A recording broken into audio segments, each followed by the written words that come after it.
excuse me first, about how long is this going to be? About an hour. Up to an hour anyhow. Depends on how talkative I am. Yeah, how much you talk. Okay.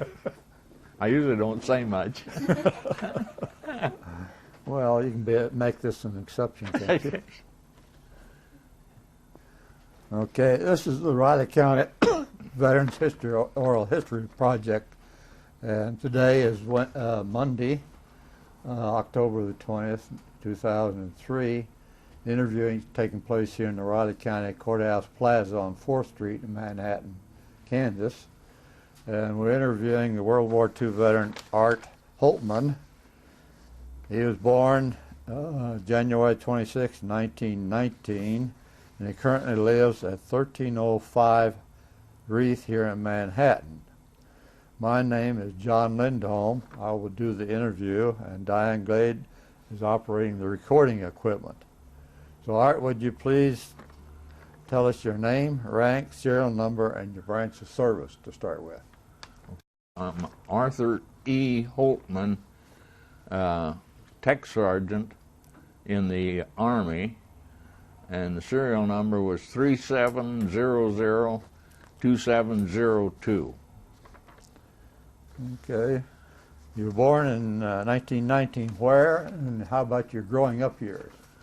I was born at Wallsburg, Kansas, which is no longer in existence. A little village between Leonardville and Randolph.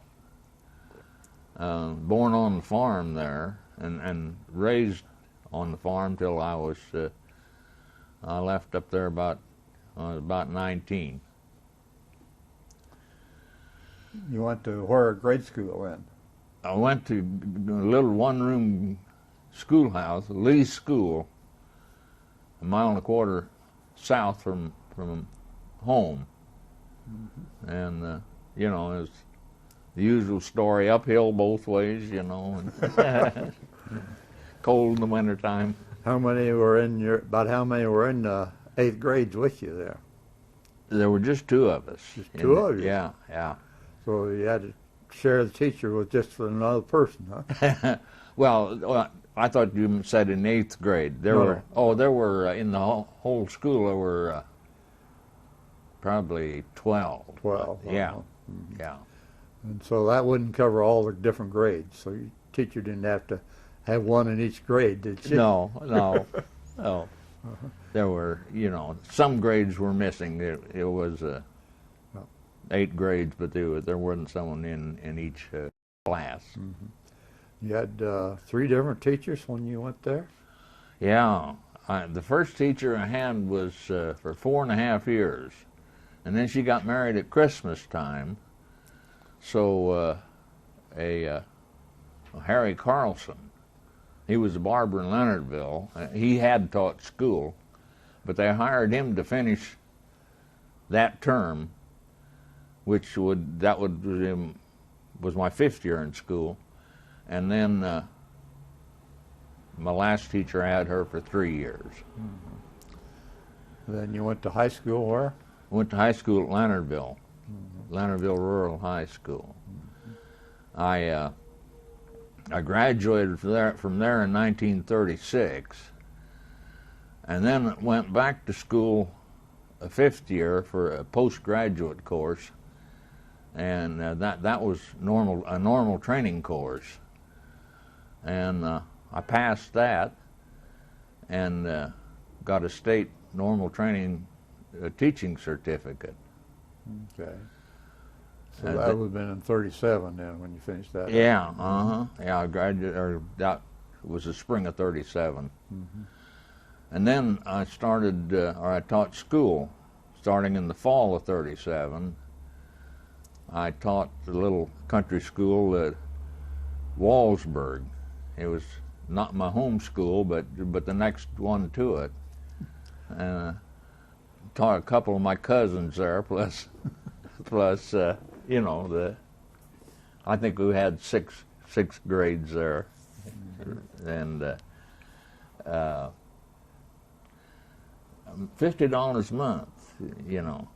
That was big money to me then. You were the janitor, I assume. Yeah, I was it, yeah. And, well, I lived at home. It was close enough that I stayed right at home, see, so $50 a month was pretty good income then. Mm-hmm. And then the second year that I taught, I could have gone back to Wallsburg, but Cleburne came and offered me a job, and that was a two-teacher school, so I was the principal there. And almost 20 years old at that time. Yeah, that's right, yeah. And I had only the 5th, 6th, 7th, and 8th grades, and had a janitor, you know, and so. Did you get a raise? Yeah, $72.50. So that.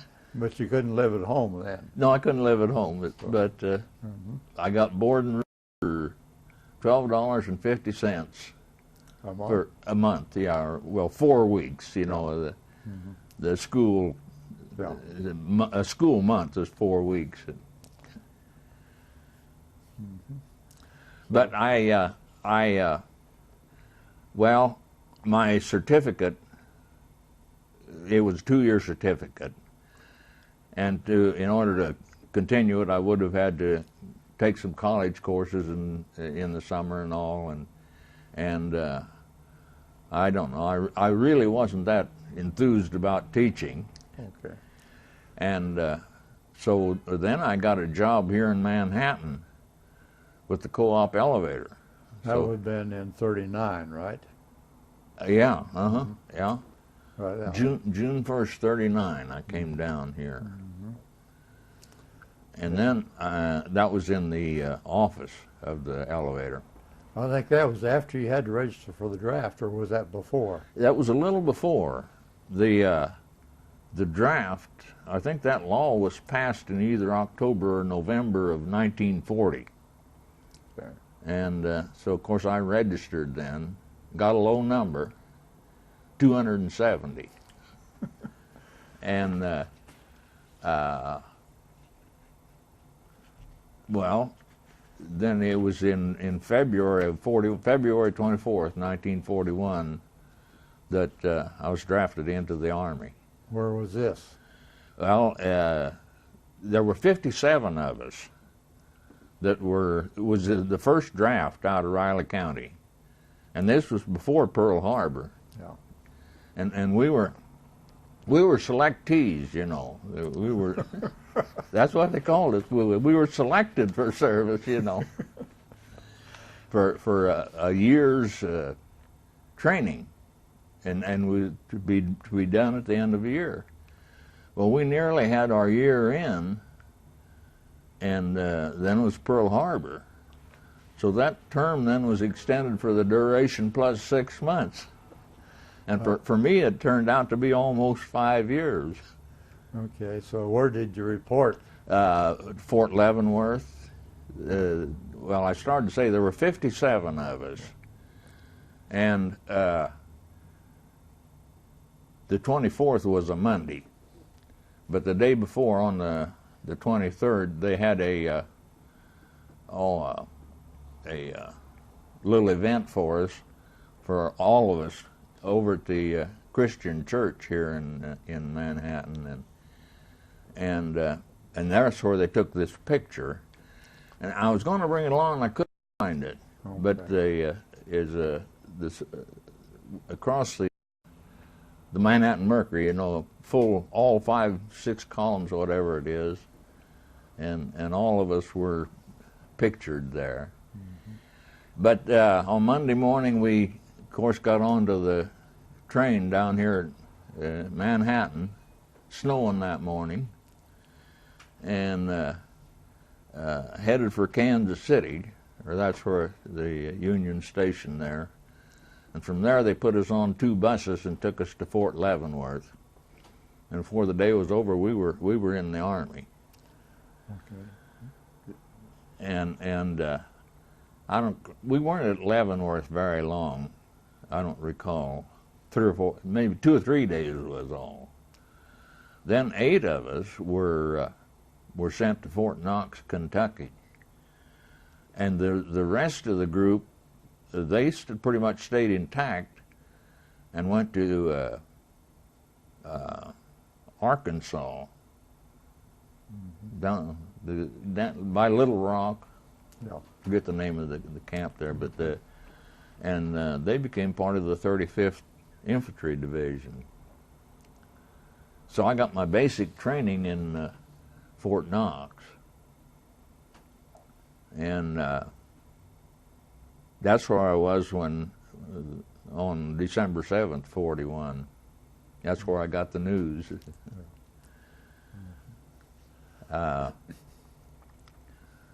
But then they were needing pilots in the Air Corps, they called it then, and I signed up for that. So transferred out of the Army really into the Air Force. Army Air Corps. Yeah, Army Air Corps, and was in the aviation cadets, and I washed out of that. Where was that? Well, I was back and forth from Arizona to California 3 or 4 times, but I got my flight training in Thunderbird Field, Arizona, which is Thunderbird number 1. Yeah. It's just out of Phoenix. Yeah, it's a Glendale there. Yeah, that's right. Yeah, you're familiar with that? I was there too. Were you? Yeah. Where you went through it, you became a pilot? Yes, sir. Yeah. Well, I wasn't that good, I guess, because they were washing out a lot of them at that time, and but then, well, I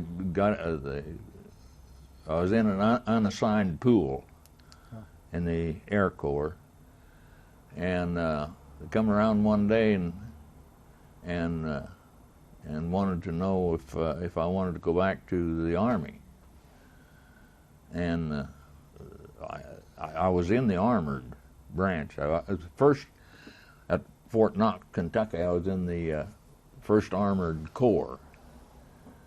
So they told me I could go back to armored if I wanted to. So I said I believe I would, and they sent me to the 2nd Armored Corps in San Jose, California. And that was some of the best, one of the best assignments I had, because it was right in town there, you know. And billeted in the armory, and it was pretty good duty there. And that would have been about what time? That was in spring of 43. Spring of 40. Yeah, early, well, January of 43 probably. So you were at Fort Knox for how long? About a year. A year, and then you went into the Army Air Corps out to probably Santa Ana, California. Yeah, And Santa Ana. Then back to Thunderbird. Yeah. And then you got washed out there, and you went to Lemoore, California. Lemoore, California. Yeah. I was back and forth, though, 2 or 3 times between Phoenix and California. Spent a couple winters out there, you know. Yeah. But then so I spent, a lot of time, quite a bit of time here in the States before I went overseas. And the 2nd Armored Corps, we ended up at Fort DuPont, Delaware, and this was in the spring of 1944. And it was from there that we went overseas to Europe. We took off from that, set sail, that little, just outside of New York. I can't think Newark, New Jersey, probably. of it. In that area, yeah, yeah, right. yeah. And we sailed on the Ile-de-France. That's the comparable to the Queen Mary and the Queen Elizabeth, big ship that had been converted to a troop carrier.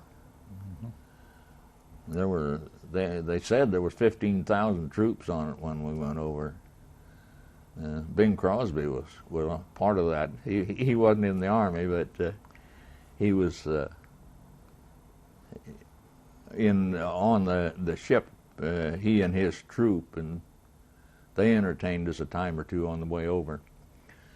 The Ile-de-France was fast enough that it crossed the ocean without an escort. And I think we crossed over in about 5 days to landed in Scotland. And It was Glasgow, Scotland, or where? yeah, the Firth of Clyde. Yeah, Is that Glasgow? that's close to Glasgow. Yeah. I guess that's where most of the big ships went into. I think so, yeah. Well, anyway, this one was big enough that they had to park out in the estuary there and take us off in smaller vessels. But from there we went by train to Swindon, England, and we were in England there for just a couple months, I think. About where is Swindon? It's in the southern part. Near Southampton, not? Well, yeah. It's London is over here, and this is about straight west of London. Oh, it's a little north of Southampton. Yeah, it is. But anyway, when we got over to England, we found out that we were airborne. We were an airborne outfit. I was wondering, that's what you had on here, and you said you were armored. Yeah. Excuse me. Well, I told you we were with the 2nd Armored Corps, but our designation was changed before we went overseas to the 18th Corps. And when we got into England, we were the 18th Corps Airborne, and we received some airborne training there. I was with the headquarters and headquarters company of the Corps, so we weren't paratroops. We weren't but we were glider troops, and we got about 2 months of glider training there in England. And then I think it was sometime late August or early September that we transferred over to the continent, European. Of 44. Yeah. 44. Because you didn't get in on D-Day. No. And I'm No. surprised that they had. Did you jump? Go in on the glider then? Any combat? No. Well, I never did. For one thing, this was a Corps headquarters, the next thing larger than a division. So we were always behind the lines, a ways. A lot of times we were up fairly close behind, but I never was in combat. And that airborne operation in Holland, Nijmegen and Arnhem and no, there was three towns there, a canal and 2 rivers that they airborne operation, and we were supposed to go in on that. They had a schedule for that, but at the last minute, the British second Airborne Corps headed that up. Actually, the First Allied Airborne Army headed it up.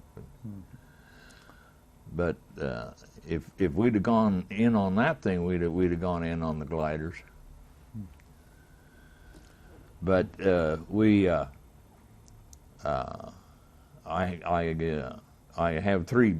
received 3 battle stars. The Ardennes, with the old Battle of the Bulge, and Rhineland, that was Ruhr Pocket, and Central Europe. And we ended up at Hagenau, Germany. That's in the northern part of Germany, probably 50 miles from the Baltic Sea, something like that. West of Berlin, a ways. Yeah. Yeah. Yeah. You were in on the crossing of the Rhine then? Yeah. Crossed the Rhine at Remagen. But the big bridge had fallen by the time, so we crossed it on pontoon bridge. Yeah, but we crossed the Rhine and Elbe.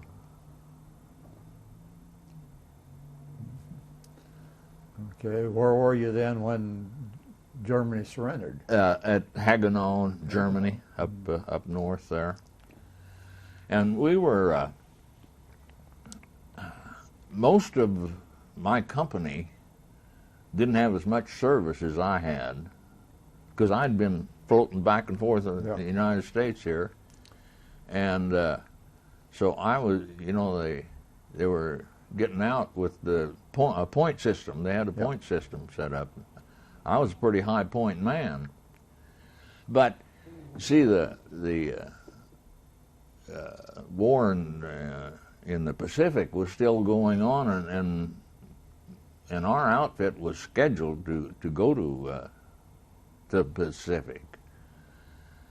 But we were, this was in July, maybe the middle of July of '45. We were sent back to the United States, and we were all given a 30-day leave, 30-day furlough. And then we were to report back to Camp Camel, Kentucky, and then from there on over to the Pacific. But of course the atomic bomb was dropped while I was home on my leave, and so of course I think this is about the middle of August, we reported back to Camp Camel, and then just laid around doing nothing really until I got my discharge on the 4th of October. So he shipped you back here to Manhattan, didn't he? Yeah. Got my discharge at Camp Atterbury, Indiana. Oh. And then they shipped me home to Manhattan. You were not married at this time, I understand. No, I wasn't. No. And you said you went back to help your dad on the farm? Well, just over winter, till in the spring of '46, I came back here to Manhattan, and I got a job with the City Investment Company. It was a loan and finance office, and you got some training for that in the military, or just after you got work there? Well, the old 5220 club. Yeah. You're familiar with this. I was on that during the winter that I was up home. But then they had a program of on-the-job training, and so really that's where I got my experience or training for this job with the finance company. You got married soon after that, did you? Yeah. Well, yeah, I got married in July of '48. Oh. and my wife was from Clay Center. And well, in time we had 2 children, a boy and a girl. The boy, Mike, he lives on a farm down his address is Bellevue, but it's south and east of Wamego. And he works here in town. He's with Sink and Gilmore. Oh. He's a CPA. And our daughter, Gail, she's CPA also, but she's in Phoenix, Arizona. She and her husband, and they have 2 boys, and Mike has 1 girl. So I have 3 grandchildren. My first wife died in '77, and about a year and a half later I remarried, and Jean Rosner was her maiden name. Her husband had died. We'd known each other for 30 years before we married. And she has 2 daughters. They both live here locally. So altogether we have 9 grandchildren. Your son and daughter then went to K-State, did they? Yeah, And business administration, I assume. Yeah, Business. yeah. They're CPAs. Yeah. Both of them got master's degree up there. Then bachelor and then a master. So, how long do you work? You stay with the same company all the time? No. I was with City Investment Company for about 5 years, and then I went with the Nelson Clinic. I don't know if you ever heard of them. That was a group of doctors. I was the business manager. Oh. And there were, eventually, there were 9 doctors in that group. So it was, a pretty big business. And I was with them for, I guess, about 12 years. But Dr. Nelson died, and the group kind of split up. So I could see it was time for me to get out, and I went on the road for Munn's Medical Supply in Topeka for a couple of years, selling medical and surgical supplies, and didn't take long till I realized that my children were growing up and getting away from me, and so I come back to town here and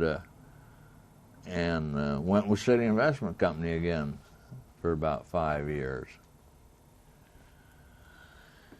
This brings us up then to about 69.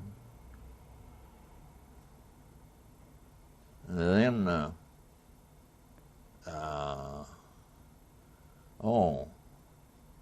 they built the what is now St. Joseph Nursing Home. Yeah. Up by the close to the hospital. At At that time, it was called College Hill Nursing Center, and I was the first administrator of the nursing home there. But I was only with them for about 2 years, and then I went to the old Memorial Hospital as I was the assistant administrator and the accountant in the hospital there. And I retired from there in '82. 82. Yeah. Since retiring, what have you done then? Travel or? Well, some, not a lot. for the first about 10 years after I retired, I delivered flowers for West Loop Floral. And that, well, Karen Medlin is, she owns that. She's my niece. But that's one of the best jobs I ever had, you know. you come to hand a bouquet of flowers to somebody, you know, and you always get a smile from them, and they're glad to see you, and didn't pay too well, but it was interesting. Yeah. And of course, you get all over town, you know, into homes and their front doors at least, you know, and you learn all. You think or I thought I knew Manhattan pretty well because I've been here for so long. Yeah. But you sure find out there's streets and alleys and places you didn't know of before. Mm-hmm. Well, I'd like to go back to when you were in the cadets and you went to Thunderbird #1, and what time was that? Do you remember exactly the month and the Well, yeah. Well, of course, at first I was at Santa Ana. Yeah. For pre-flight, I guess That's they right. call it. Yeah. Mm-hmm. And then it was in '42 that I went to Thunderbird. Mm-hmm. It must have been late in '42. Yeah. Because you were down at in Kentucky, you said about a year. Yeah. And so that was it was late '42. Mm-hmm. I think the fall of the year there. Mm-hmm. Yeah. Well, I asked you that is because I went there on November 3rd, 1943, to Thunderbird #1. Okay. And so I was there probably about a year ahead, before you. Yeah. Mm-hmm. Yeah. Mm-hmm. Any other experiences, military or otherwise, you'd like to get on the tape here for your kids, grandkids? Well, no, I don't think so. Okay. Well, it's been nice having you in here, Art, and getting your story down. And all the stories are different from everybody. Yeah. And, Yeah. I bet you folks, it would be an interesting job for you, or yeah, it's interesting to see their experiences. yeah.